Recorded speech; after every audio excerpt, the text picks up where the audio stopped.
Quatrième salon international de l'agriculture de Bamako, le président de la République a lancé le SIAGRI 2012 ce matin. À voir sur place là-bas plus de 800 types de produits à travers 200 stands. Commémoration de la disparition de Abdul Karim Kambara, dit Cabral, pour ce 32e anniversaire. Le Premier ministre est allé déposer une gerbe de fleurs au pied du monument dédié à la mémoire de l'homme. Des radars sur certains axes routiers du Mali, l'expérience en cours depuis déjà quelques jours s'inscrit dans le cadre de l'exécution du programme régional de facilitation des transports en Afrique de l'Ouest. Mesdames et messieurs, bonsoir, bienvenue. Le président de la République, Amadou Toumani Touré, a donné ce matin le coup d'envoi du 4e salon international de l'agriculture, le SIAGRI. Cette année, le thème retenu est la promotion de la transformation des produits agricoles.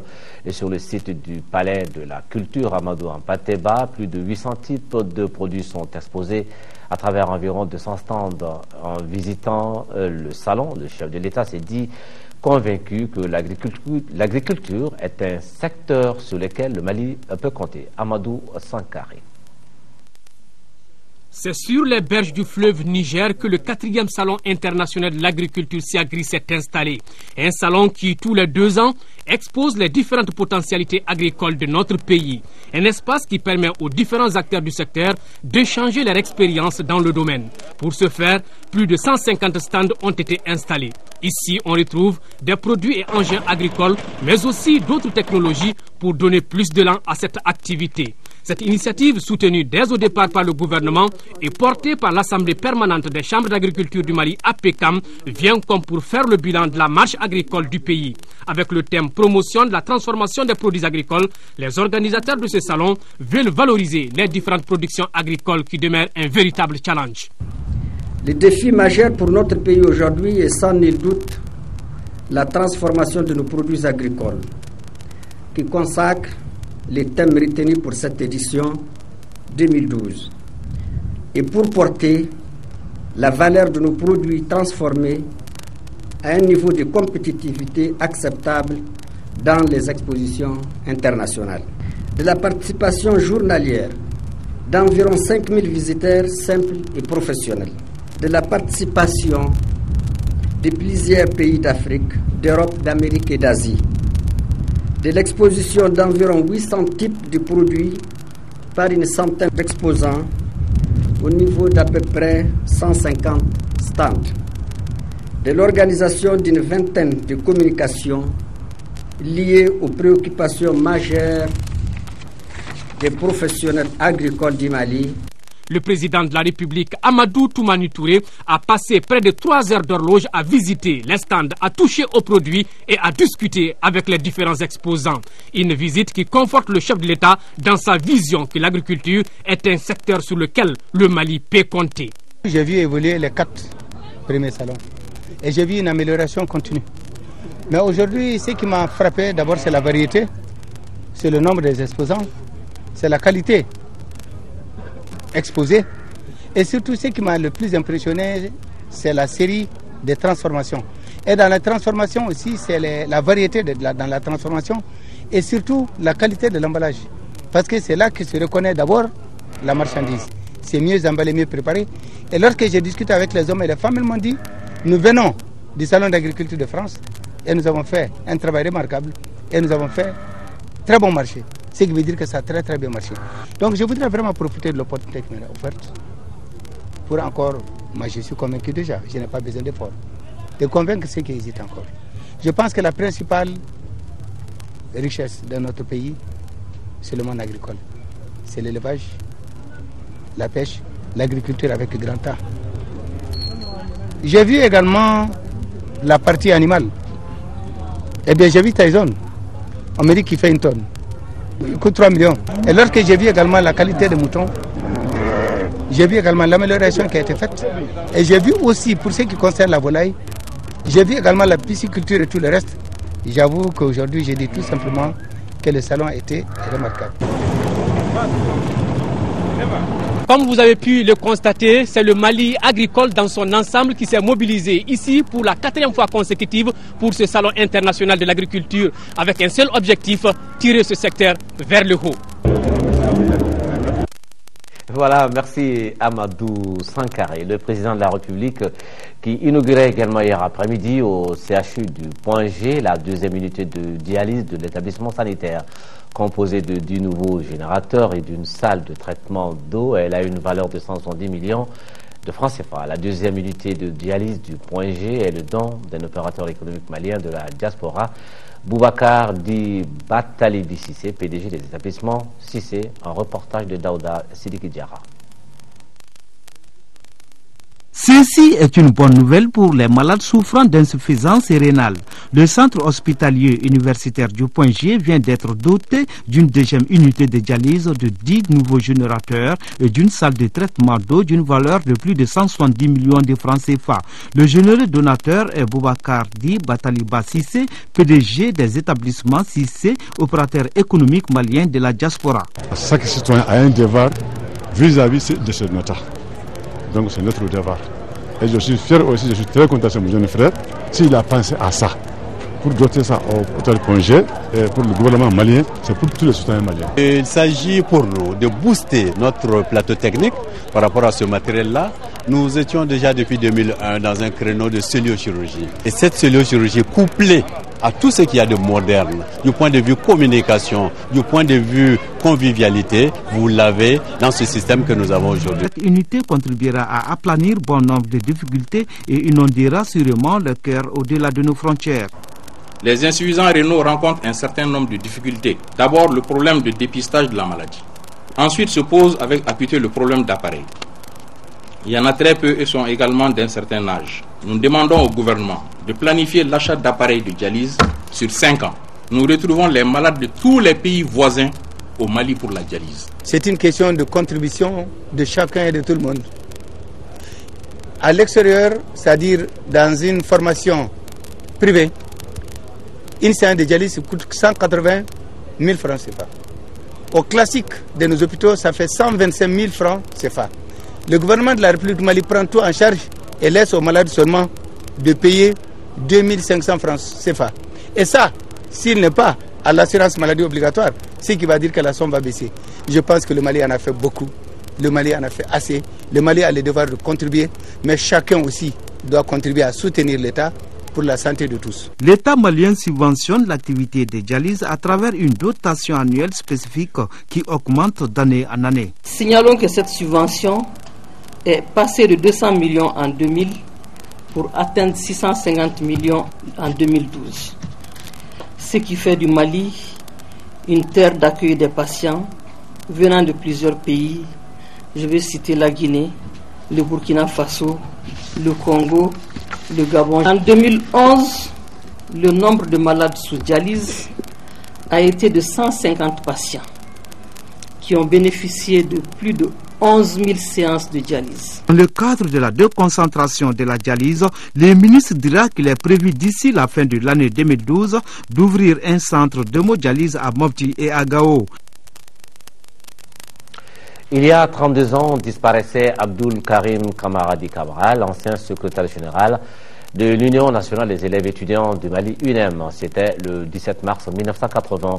La nation lui a rendu hommage cet après-midi pour sa lutte en faveur de l'amélioration des conditions d'études des élèves étudiants de notre pays. Ce 32e anniversaire a été marqué par une marche funèbre suivie d'un dépôt de gerbes de fleurs au pied du monument dédié à la mémoire de l'homme par le Premier ministre. L'événement s'est déroulé en présence de certains membres du gouvernement et militants de l'UNEM, ainsi que les représentants de la famille du défunt Bourama Traoré. Il y a des hommes qui, par leurs actes, deviennent immortels. Abdul Karim Kamaradi Cabral en est un. 32 ans après sa disparition, cette figure emblématique du monde estudiantin reste toujours vivace dans les esprits. Comme à l'accoutumée, le 32e anniversaire de la mort de l'homme a été marqué par 2 actes majeurs. Acte 1, une marche funèbre. Cette marche est partie du siège de la Sotelma à la Fiabougou et s'est achevée au monument dédié à la mémoire de l'illustre disparu, au pied duquel le Premier ministre a déposé une gerbe de fleurs. Acte 2 de la cérémonie.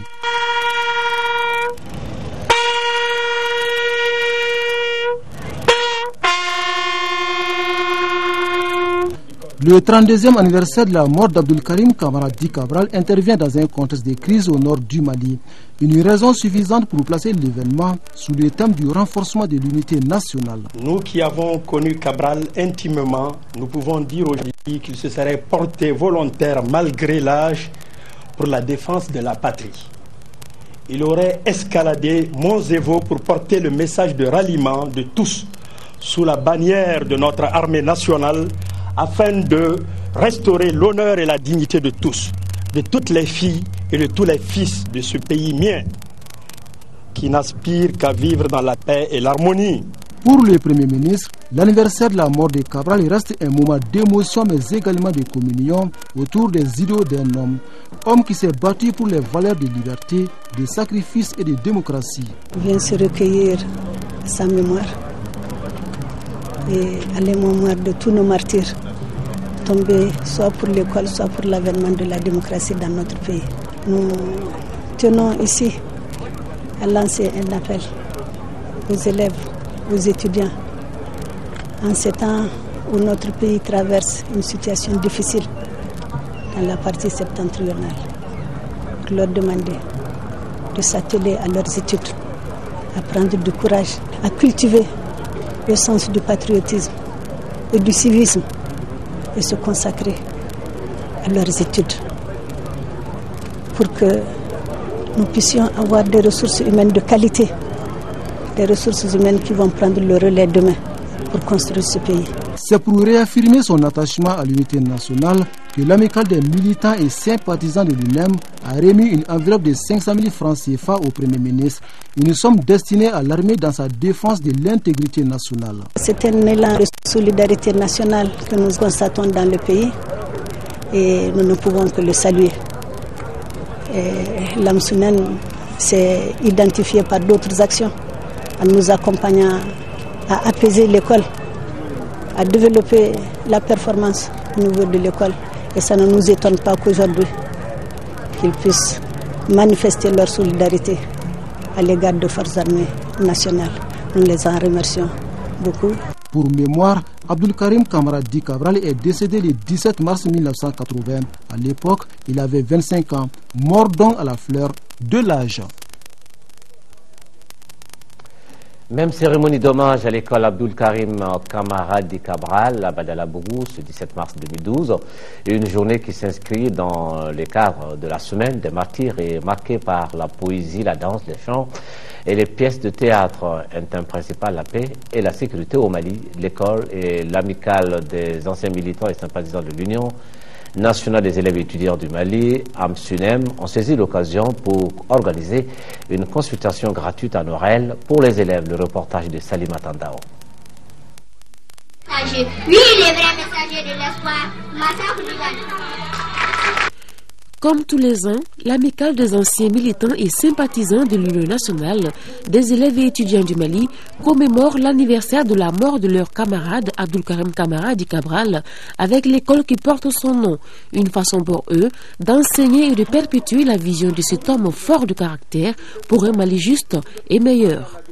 Cette commémoration est et restera toujours pour nous un devoir sacré des générations, car il s'agit pour nous, par cet acte, de rappeler et de faire comprendre à chaque citoyen malien où qu'il se trouve que le 17 mars est l'anniversaire de l'assassinat d'une des figures emblématiques de la jeunesse de notre pays. J'ai nommé Abdulkarim Kamara Di Cabral, dernier secrétaire général de l'UNEM. La célébration de la journée du 17 mars, qui s'inscrit dans le cadre de la semaine des martyrs, est placée sous le signe de la paix et de la sécurité au Mali.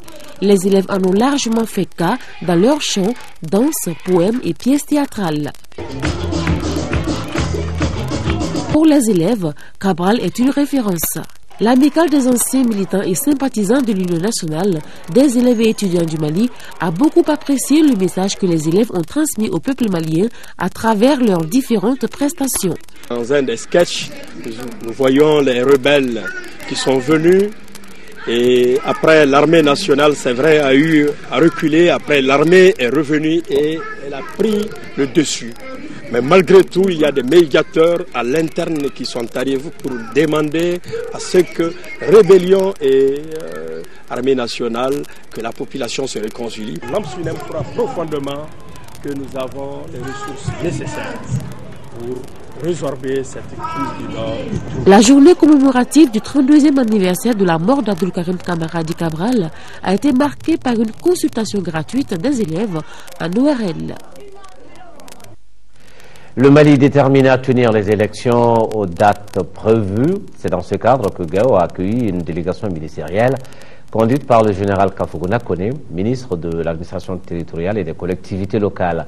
Dans la salle de conférence du gouvernorat de Gao, les ministres présents ont communiqué avec les cadres sur les échéances électorales et la révision de la Constitution. Un plan de regroupement des électeurs sera déjà mis en place pour l'élection des conseillers nationaux. Correspondance d'Aouda Zoumana Traoré. Une pensée pieuse en la mémoire des disparus civils et militaires a été le point de départ de cette rencontre. Le gouverneur de Gao, le général Mamadou Adaman Diallo, a exposé le point des préparatifs des échéances de 2012. La révision des listes électorales a abouti à une liste de 391 747 électeurs contre 385 481 l'année dernière dans la région de Gao, soit un taux de progression d'1,62%. La présence de 4 ministres du gouvernement est un signal fort pour le processus électoral. Votre présence parmi nous, messieurs les ministres, autour de l'organisation des prochaines élections est plus que les mots, la confirmation forte de la volonté politique manifeste des plus hautes autorités nationales et renforce notre conviction. Le principal enseignement à tirer de cette rencontre est que les élections de 2012 auront lieu aux dates prévues par les hautes autorités. Donc, chacun doit se tenir prêt en exécutant la mission qui lui est assignée. Le gouvernement attache une importance capitale à ces rendez-vous, eu égard à ces enjeux majeurs, à savoir organiser des élections régulières, des élections justes et transparentes. Aussi, renforcer, vaille que vaille, les citoyens à notre processus électoral. Mais la population de Gao est préoccupée par l'insécurité qui prévaut chez elle. Là-dessus, le gouvernement mettra tout en œuvre pour la tenue correcte des opérations de vote, selon le ministre de l'administration territoriale et des collectivités locales. Cette préoccupation n'est pas la seule à Gao. Après un déficit céréalier, certaines zones de la région ont besoin d'appui. Nous avons reçu instruction du président de la République pour nous rendre sur place dans les 3 régions concernées le plus par ce phénomène, la région de Kidal, celle de Gao et celle de Tombouctou, pour nous amener à cerner le plus près possible des besoins alimentaires et autres besoins d'équipement de nos populations déplacées par le fait de l'insécurité qui prévaut dans le pays.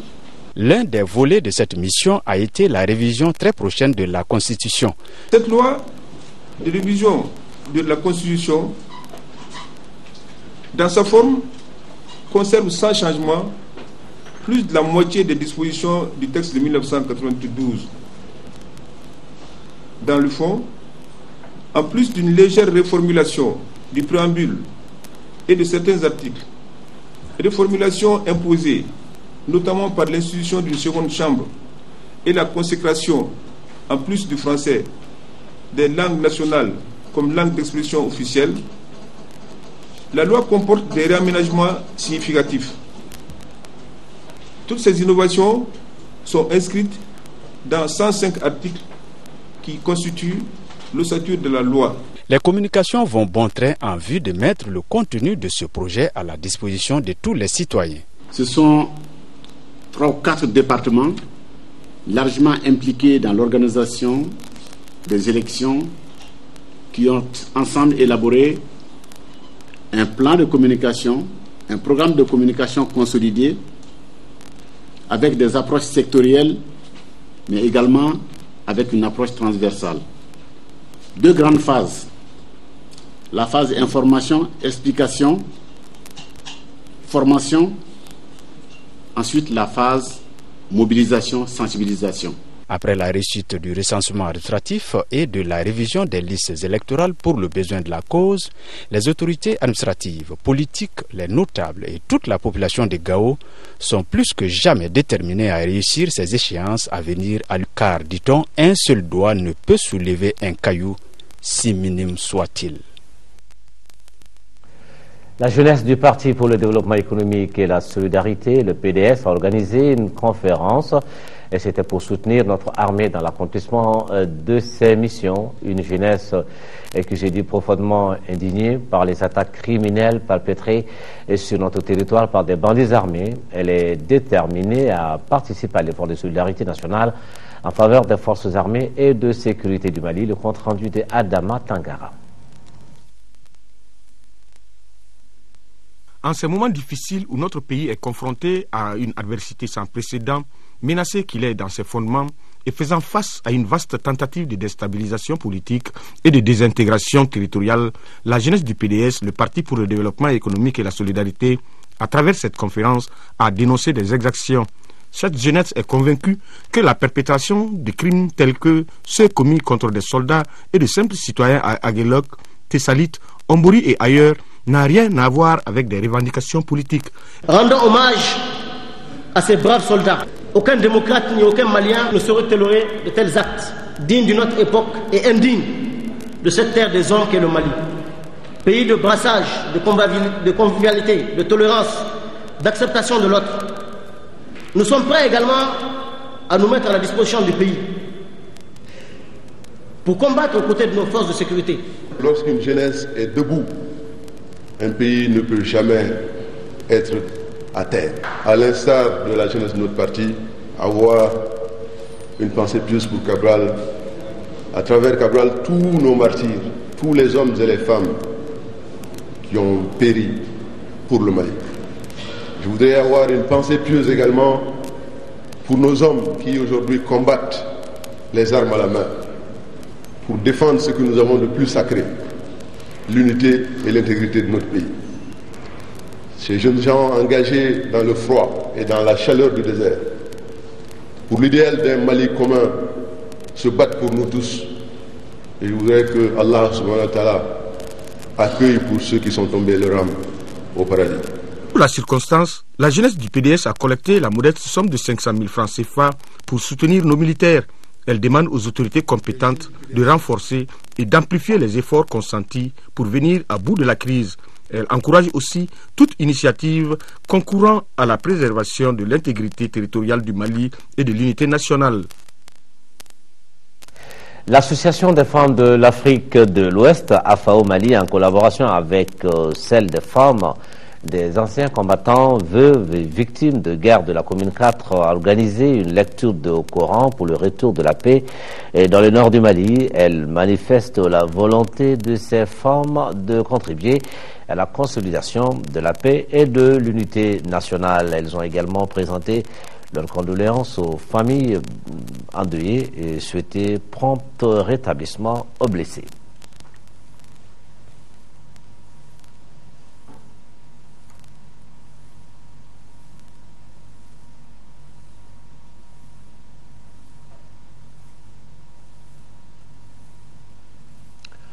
Le président du Haut Conseil des collectivités, Oumarou Ag Mohamed Ibrahim Aïdara, a reçu en audience le président de la commission de la CEDEAO et le député de Sardaigne en Italie. Avec les deux personnalités, il a été question de la crise sécuritaire au Nord Mali. Alpha Maïga. C'est presque tard dans la nuit de ce vendredi que le président du Haut Conseil des collectivités, Oumarou Ag Mohamed Ibrahim Aïdara, a reçu une forte délégation de la CEDEAO. Échanger avec les élus des collectivités en vue de solutionner la question qui prévaut dans le nord du Mali en particulier et dans la sous-région de façon générale, c'est dans ce cadre que s'est tenue la rencontre. Nous avons été dépêchés par le président en exercice de la conférence des chefs d'État et de gouvernement de la CEDEAO auprès des autorités maliennes pour, d'une part, leur apporter le soutien indéfectible de la CEDEAO dans cette période difficile que traverse le pays, et aussi explorer avec elle les voies et moyens d'obtenir une solution pacifique à la crise. Eh bien, nous avons été heureux d'enregistrer les avis, les conseils, la vision du président du Haut Conseil, et nous nous réjouissons d'avoir cet élément car il émane des élus, et il est très important que nous puissions aussi recueillir ces avis-là. Bien ensemble, nous ferons l'analyse de tout ce que nous avons entendu et appris, et certainement les autorités de la CEDEAO entreprendront très bientôt toutes les initiatives nécessaires pour contribuer à un retour rapide de la paix. La seconde audience est celle que Oumarou Ag Mohamed Ibrahim Aïdara a accordée aux députés de Serdaigne.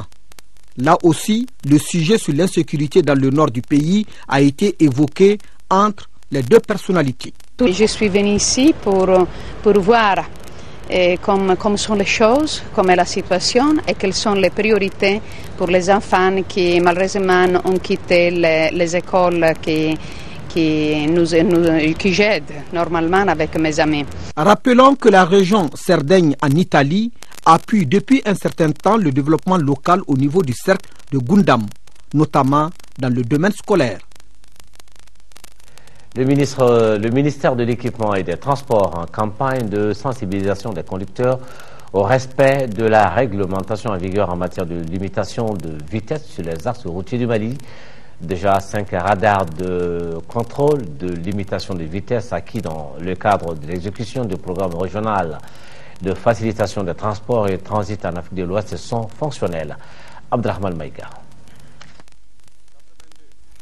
Ces cars en provenance de Bamako à destination de Sigasso filaient à 82 km/h, une vitesse qui est supérieure à la réglementation en vigueur en Afrique de l'Ouest.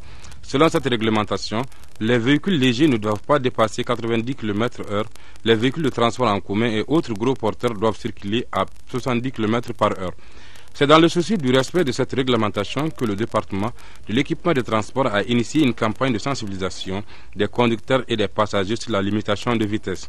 Par cette action, il s'agit également pour les responsables du département d'attirer l'attention des conducteurs et des propriétaires de véhicules à utiliser des pneus en bon état.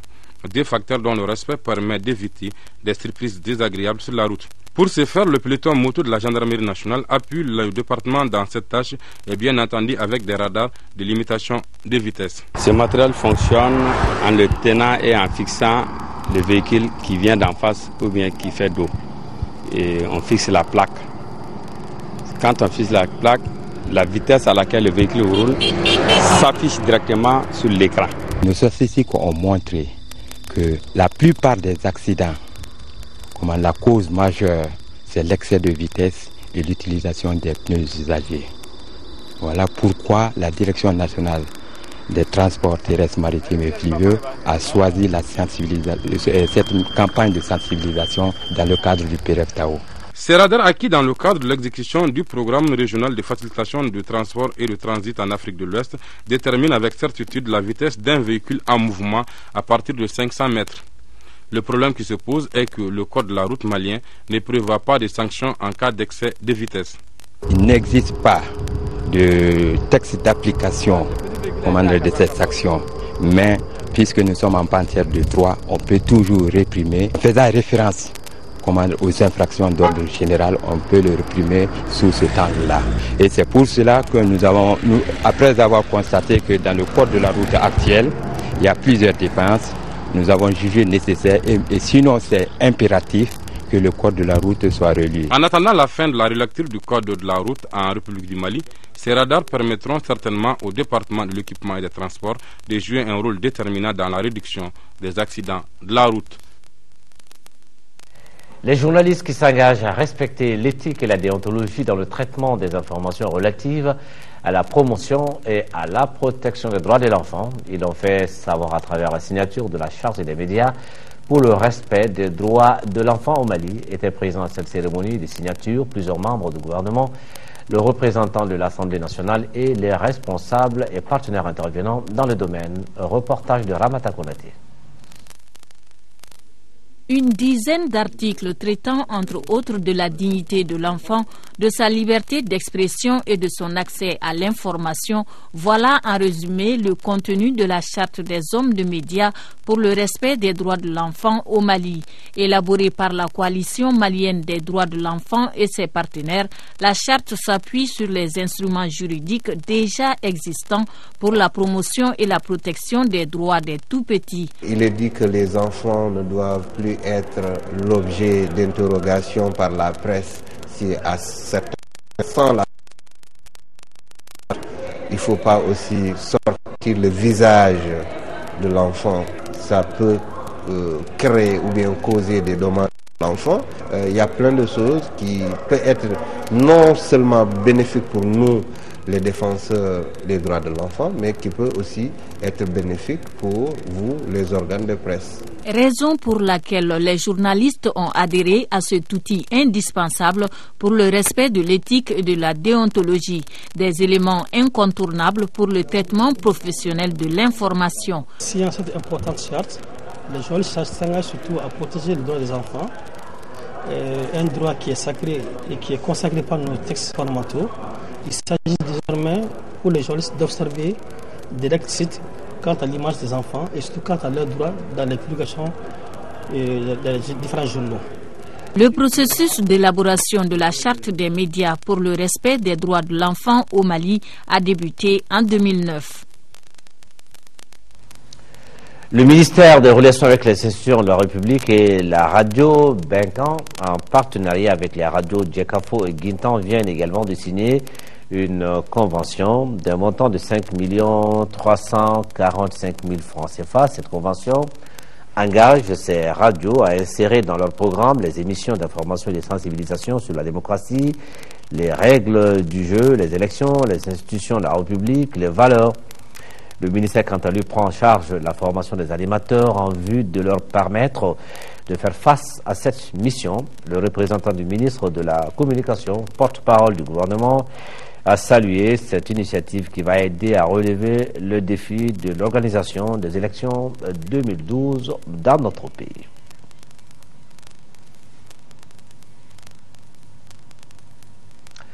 La coordination des associations et groupements des commerçants détaillants du Mali annonce la suspension du mot d'ordre de grève du SINACODEM. Le syndicat national de la coordination des détaillants du Mali réitère son soutien aux forces armées engagées pour la restauration de la paix dans le Nord. C'est ce qui ressort de l'Assemblée générale tenue cet après-midi à la Chambre de commerce et d'industrie du Mali. Fademba Aketa, reportage. Cette Assemblée générale d'information et de sensibilisation de la coordination des associations et groupements des commerçants détaillants du Mali a aussi porté sur le paiement des taxes et des arriérés de prêts subventionnés par l'État à travers le projet d'appui aux commerçants détaillants. Le but essentiel de cette Assemblée générale, c'était pour sensibiliser les commerçants détaillants dans le cadre des problèmes au niveau du nord de notre pays. Donc c'est pour les remercier d'abord et leur dire merci, qu'on reste ensemble solidaires. C'est ça qui est la force des commerçants détaillants. La coordination des associations et groupements des commerçants détaillants du Mali regroupe des milliers d'adhérents répartis sur l'ensemble du territoire national au sein des coordinations régionales, locales et communales.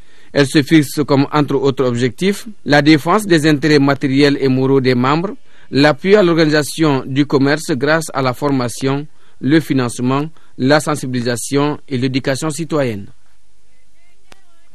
Le syndicat national de l'industrie alimentaire, du tourisme, des travailleurs des ambassades, des organisations internationales et du personnel de la maison Signata a tenu son 12e congrès. Au cours de ces 2 jours, les délégués présents à cette rencontre ont échangé et sur la vie syndicale, ils ont fait le rapport moral des activités et le rapport financier. Ils ont également mis en place un bureau de 43 membres. Adama Tagara. Il s'agissait pour les délégués présents à ce 12e congrès du syndicat national de l'industrie alimentaire, du tourisme, des travailleurs des ambassades et organisations internationales et du personnel de maison Signata de faire le rapport moral des activités, le rapport financier et la mise en place d'un bureau, Ainsi, au terme de 2 jours de travaux, les délégués ont débattu des problèmes de l'industrie alimentaire, du tourisme et autres, ce qui leur a permis d'aboutir à des recommandations telles que la redynamisation des relations du syndicat national avec l'UTA. Au plan politique et institutionnel, le Congrès recommande une large implication de toutes les compétences, de toute sensibilité politique à bâtir un Mali uni et prospère, la neutralité de l'administration vis-à-vis de l'organisation syndicale.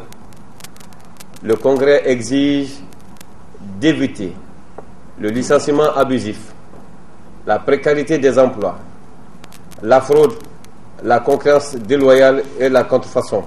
À l'issue du congrès, les délégués ont mis en place un bureau de 43 membres dirigé par Aruna Djigiba comme secrétaire général. Le bureau, certes, nourrit beaucoup d'ambitions et ces ambitions doivent être comblées. Et cela n'est possible qu'avec l'union de nous tous.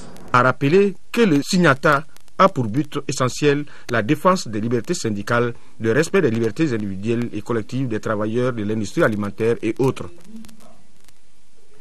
Les producteurs de Jatropha, partenaires de la société Sudagro-Industrie, Soudagri, tiennent leur deuxième assemblée générale dans la commune rurale de Kaboïla, dans le secteur de Sikasso. Une occasion pour Soudagri de faire une analyse critique de la production de Jatropha et identifier les meilleures variétés afin de valoriser davantage la filière biocarburant au Mali. Correspondance Oumar Maïga. Ils sont environ 500 producteurs de Jatropha des zones de production de Sikasso, Koutiala, Kajolo, Kolondieba et Yuroso à prendre part à cette deuxième assemblée générale des coopératives, associations et producteurs de Jatropha initiée par la société Sud Agro Industrie. Une assemblée générale dont l'objectif est d'une part faire connaître aux participants la société Sud Agri, ses axes stratégiques et les perspectives de son développement, mais aussi et surtout faire une analyse critique de la culture du Jatropha. Alors cette rencontre est destinée à se faire connaître. Voilà, de venir travailler avec nous pour développer les objectifs les uns après les autres et que le partenariat prenne forme et que à la fois eux puissent se développer et à la fois Sudagri se développera. Le gouvernement du Mali, à travers l'ANADEB, accorde une attention particulière à la production et à la promotion des énergies nouvelles et des énergies renouvelables. La région de Sikasso est la région pilote pour le développement du Jatropha au Mali, car naturellement, géographiquement, c'est une région qui est prédisposée à recevoir cette plante sans irrigation, ce qui est extrêmement important. Les producteurs de la région de Sikasso seront tirés meilleur profit du partenariat Sud Agro Industrie. L'introduction de nouvelles cultures, le Jatropha et le soja en l'occurrence, la mise en valeur des terres abandonnées parce que appauvries ou dégradées, la création de centaines d'emplois directs et indirects, la mise sur le marché malien des produits qui font défaut aujourd'hui, à savoir l'huile et l'aliment pour les animaux. Après 3 campagnes, Sud Agri Industrie a réalisé la plantation de 3500 hectares de Jatropha par 2500 agriculteurs de 360 villages des secteurs de Kolondieba, Kajolo, Sikasso, Koutiala et Yuroso. Les professionnels du BTP et les agents des services des impôts face à face, c'était aujourd'hui, ici à Bamako, au Conseil national du patronat du Mali. Il s'agissait d'une journée d'information des acteurs du BTP sur leurs obligations vis-à-vis du fisc, mais également leurs droits. Une initiative de mise à niveau, mise en route par l'OPECOM, l'organisation patronale des entreprises de construction du Mali. Les détails en images dans nos éditions de demain. La semaine de la lecture a pris fin ce vendredi à 100, organisée par l'Association pour la lecture, l'éducation et le développement à l'aide en partenariat avec le Centre d'animation pédagogique de 100. Cette semaine a permis de promouvoir le goût et le plaisir de la lecture chez les enfants. De ce goût, correspondance de Fousséni Samake. L'objectif visé par cette semaine de lecture à 100 était de promouvoir le goût et le plaisir de la lecture chez les jeunes scolaires. Les jeux et concours de lecture en marge des expositions vente des livres ont permis aux élèves d'enrichir leurs connaissances sur la conservation et la transmission du savoir. La semaine de la lecture a été une véritable fête qui rappelle les vertus de la lecture, une fête qui éveille la curiosité intellectuelle et crée une saine émulation entre les élèves.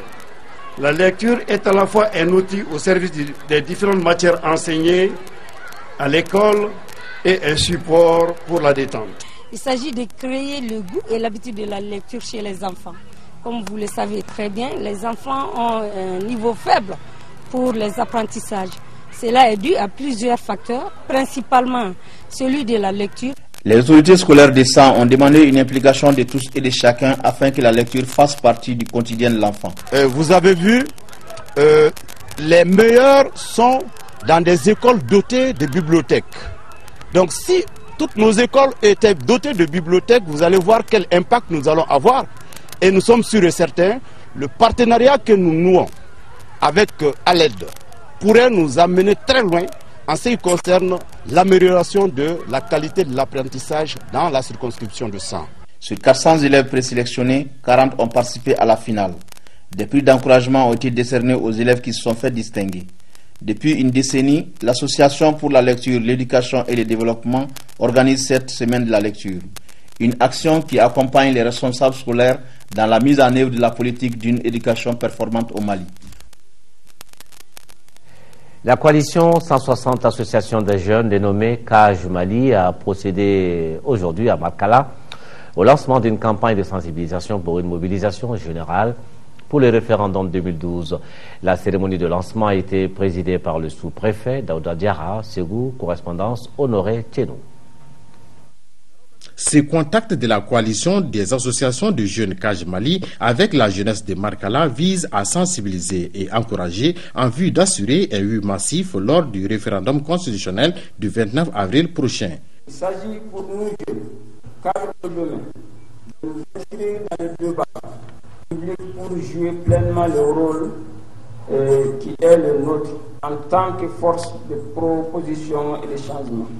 Ces échanges ont un enjeu tout particulier pour notre pays que tout bon citoyen se doit de mieux cerner en vue d'une participation efficace et efficiente.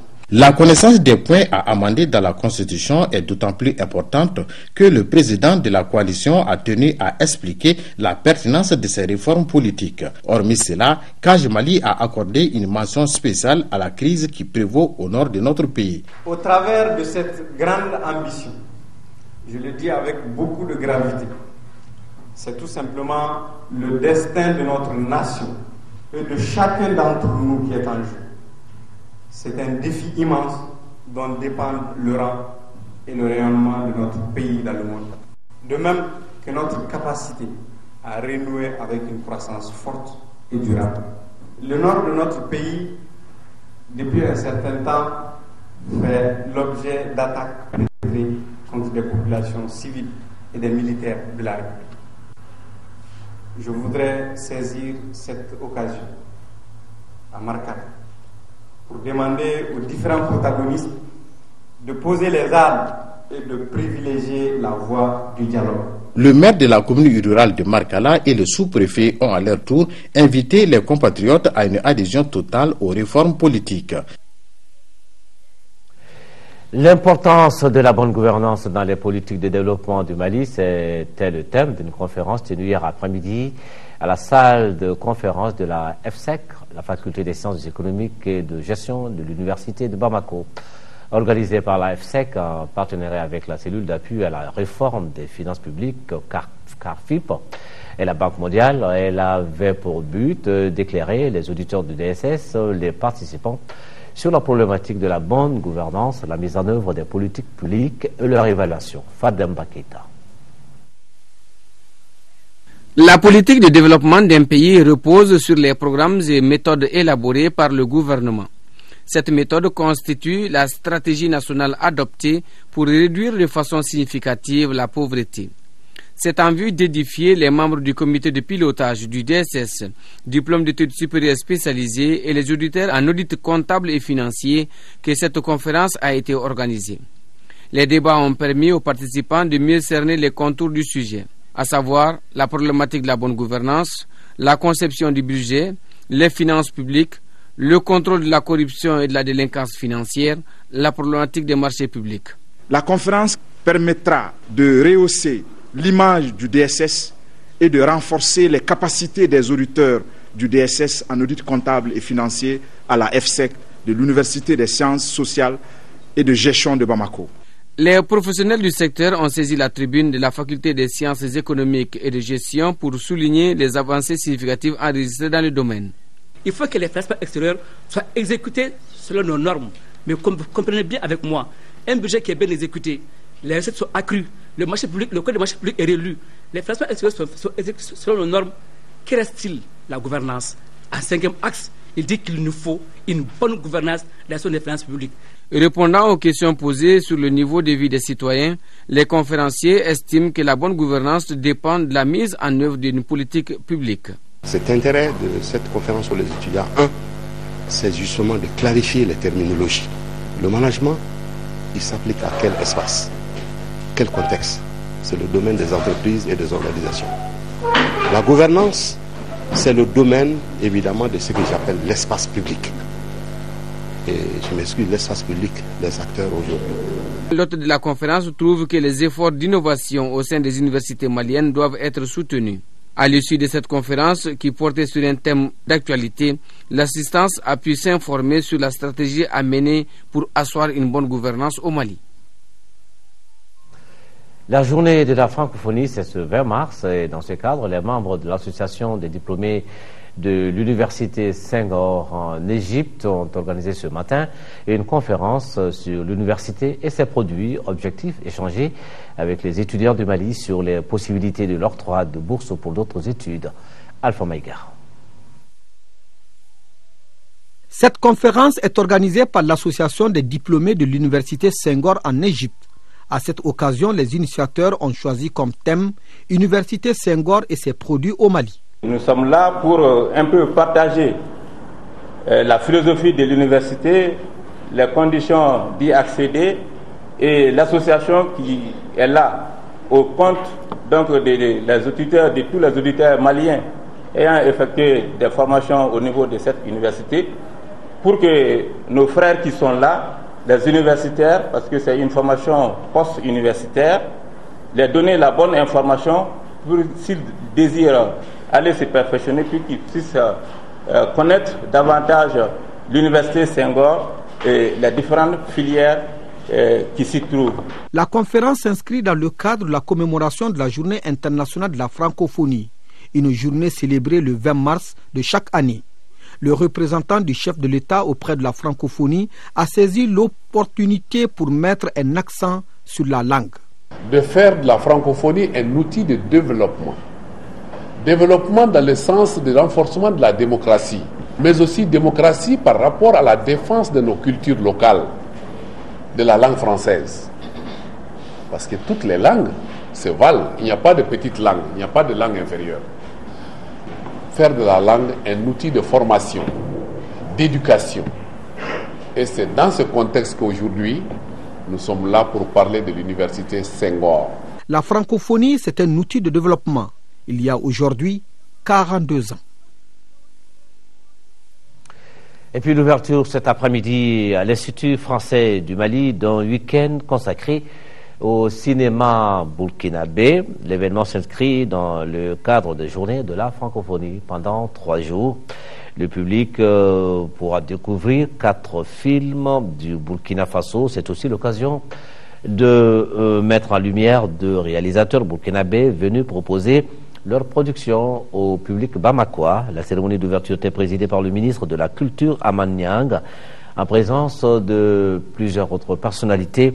À l'issue de la cérémonie d'ouverture, le public a eu droit à la projection d'un film intitulé Le Fauteuil, une œuvre de 90 minutes qui fait honneur à la femme africaine et dont le rôle principal est incarné par une femme nommée à un poste de responsabilité. Le week-end du cinéma burkinabé est une initiative de l'ambassade de Burkina au Mali. Notre reporter Modibo Soiré reviendra plus en détail et en images dans nos éditions de demain.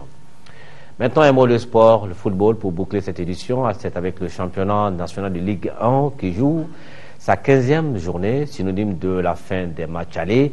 L'AS Real de Bamako qui n'avance plus, elle a été encore battue 3-2 par la Somme. Mais l'événement de la 15e journée, c'est bien la première victoire de l'AS Police. Les policiers ont ainsi créé la sensation en disposant du CSK 2-1. Le résumé de ces deux rencontres au stade Omnisport Modibo Keita à Nîmes, ce sera dans nos éditions de demain avec Al-Juma Tina. C'est la fin de cette édition. Merci de l'avoir suivi. Demain à 13h à Château Ibrahim Maïga. Inch'Allah, on se retrouve pour l'édition du soir. Merci, excellent week-end.